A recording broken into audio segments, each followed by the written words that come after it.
السلام علیکم دوستو، آج میں آپ کو انسانی تاریخ میں گزرے کچھ ایسے خطرناک ڈاکٹروں کے بارے میں بتاؤں گا جن کے خوفناک کارنامے سن کر انسان کی عقل دنگ رہ جاتی ہے۔ ویڈیو کو لاسٹ تک دیکھیے گا، اور اگر آپ میرے چینل پہ نیو ہیں تو اوپیڈم لائف چینل کو سبسکرائب کر دیں۔ لینڈا برفیلڈ۔ دوستو، جان کر حیران رہ جاؤ گے کہ اس عورت کا میڈیکل فیلڈ سے کوئی تعلق نہیں تھا، مگر انہیں ڈاکٹر کہلوانا بہت پسند تھا۔ اس کے پاس ڈاکٹریت نامی کوئی ڈگری موجود نہیں تھی۔ ہاں، کچھ عرصہ اس نے نرسنگ میں پریکٹس کی تھی۔ اس عورت کا کہنا تھا کہ ہر بیماری کا علاج صرف کم کھانا ہے۔ اس کے ہسپتال میں داخل مریضوں کو صرف ایک ٹائم کا کھانا دیا جاتا تھا۔ سن 1913 میں لینڈا کو 2 سال کی قید سنائی گئی، کیونکہ پچھلے 3 مہینوں سے ایڈمٹ ایک مریض اس کے ہاسپٹل میں مر گیا تھا۔ مرتے وقت اس مریض کا وزن صرف 22 کلو تھا، جس سے صاف ظاہر ہو رہا تھا کہ اس کی موت کھانا نہ ملنے کی وجہ سے ہوئی ہے۔ دوستو، مگر پھر بھی اسے سکون نہ آیا۔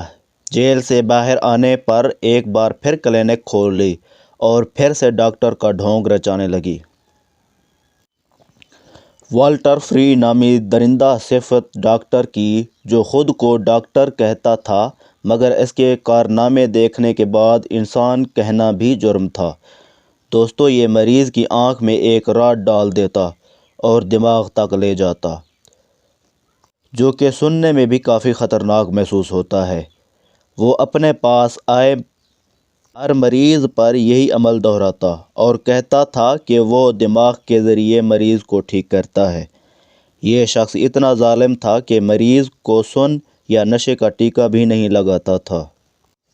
اس کے پاس جو بھی مریض آیا، موت ہی اس کا مقدر بنی۔ جب اموات کا سلسلہ بڑھتا گیا تو میڈیکل ڈپارٹمنٹ نے ان کے کلینک کا دورہ کیا اور پتہ چلا کہ اکثر مریضوں کی جو موت ہے وہ دماغ ہیمریج سے ہی ہوئی ہے۔ اس کے بعد اس ظالم ڈاکٹر پر پابندی لگا دی گئی۔ دوستو، جان بورڈ کے ایڈمز بھی اسی ظالم ڈاکٹر میں شامل ہوتے ہیں، جنہوں نے بڑے خطرناک کارنامے سر انجام دیے۔ 160 مریضوں کی موت کا ذمہ دار یہ ڈاکٹر ڈیتھ ڈاکٹر کہلانے لگا۔ یہ ڈاکٹر اپنے پاس آئے مریضوں کو علاج کے بہانے نشے کا عادی بنا دیتا۔ ہیروئن کے انجیکشن مریضوں کو لگاتا تھا۔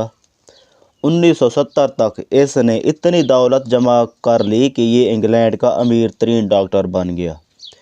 اس کی وجہ یہ تھی کہ اپنے پاس آئے مریضوں سے یہ ایگریمنٹ سائن کروا لیتا، جس میں لکھا ہوتا تھا کہ اگر مریض کی ڈیتھ ہو گئی تو مریض کا جو بھی دولت ہے وہ ڈاکٹر کے نام ہو جائے گی۔ لیکن دوستو، اتنی ثبوت کے باوجود بھی قانون اسے کچھ نہ کہہ سکا، قانون کے ہاتھ نہ لگا۔ شاید اسی لیے تو کہتے ہیں کہ قانون اندھا ہے۔ دوستو، جاپانی آرمی میں ایک شیرو اشی نامی میڈیکل آفیسر بھی ایک خطرناک میڈیکل آفیسر اور یونٹ کا انچارج ہونے کی وجہ سے سارے ڈاکٹر اس کے ماتحت کام کرتے تھے۔ یہ آفیسر انسانوں پر ایسے تجربات کرتا، وہ بھی زندہ انسانوں پر، جو کہ جانوروں پر بھی منع تھے۔ ان کا ارادہ تھا کہ ایسے خطرناک ہتھیار بنائے جائیں جس سے دشمن کو ختم کیا جا سکے۔ تجربے کے طور پر یہ انسانوں کے جسم سے خطرناک وائرس اور بیکٹیریا انجیکٹ کر دیتا، جس سے انسان تڑپ تڑپ کر مر جاتا۔